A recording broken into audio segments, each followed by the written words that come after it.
Steve Gamache here with another very interesting knife from Takeda-san. This is the Takeda Aogami Super 3-inch Stag handled sheath knife.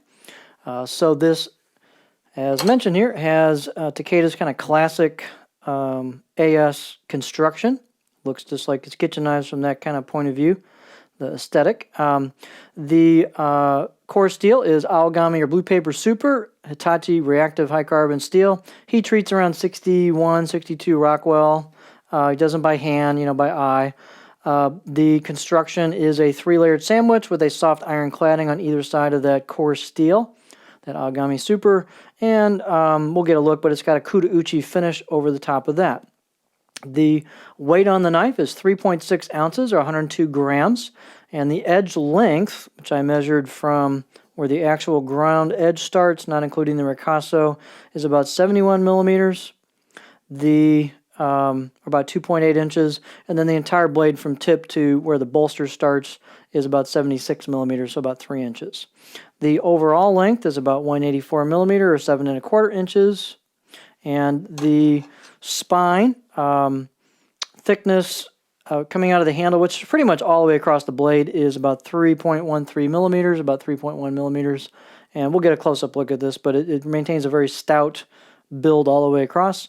The blade height is about 22.5 millimeters. And then let's get a close-up look at this thing. It's a really nicely made, totally handmade knife, hand-hammered, hand-forged. So the handle is Stag, a really interesting piece of handle material.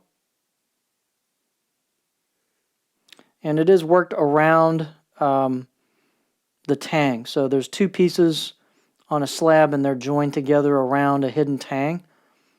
So you do not see a tang exposed in the handle. That takes a lot of work to do that.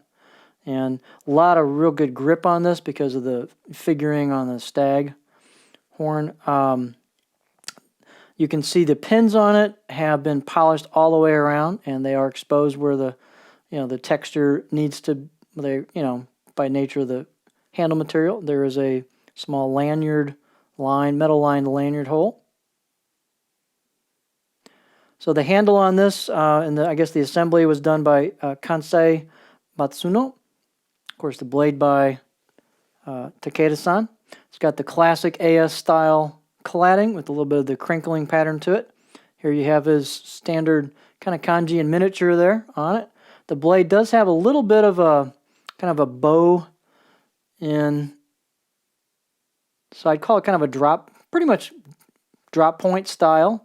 Trying to get my focus here, but you can see it kind of has a little bit of a bow in the spine right there and then kind of rises back up again, but it's a drop point style blade.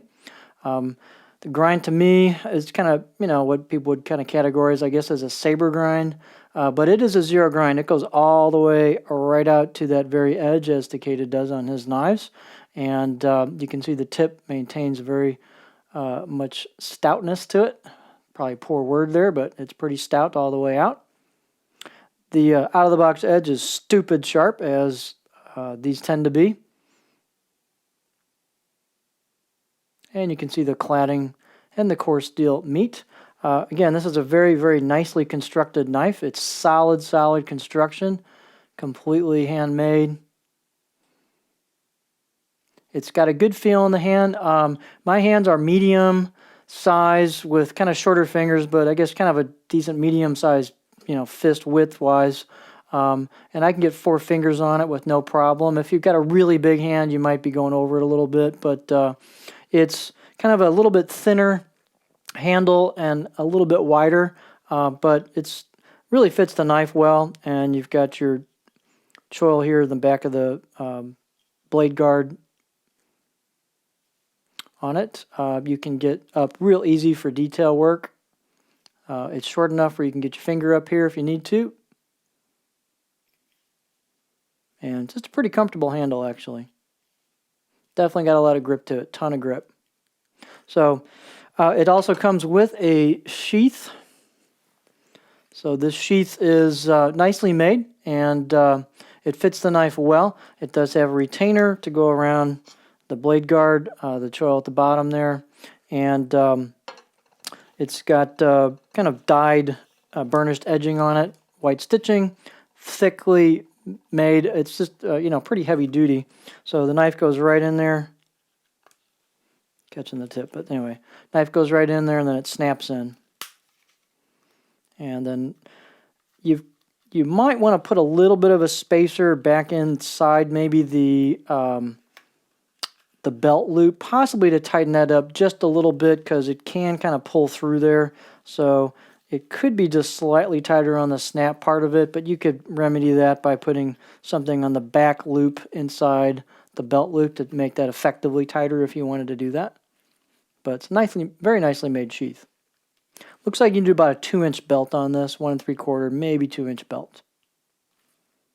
So there you have just a really nice handmade piece of art that's definitely your hunting buddies will not have one of these. So if you want to be totally unique, there you go. But it's a great, great blade. Should hold an edge a really, really long time. Not probably going to baton this through wood, but man, it should process some animals pretty doggone well. So there you have Takeda Algami Super 3-inch Stag handled sheath knife.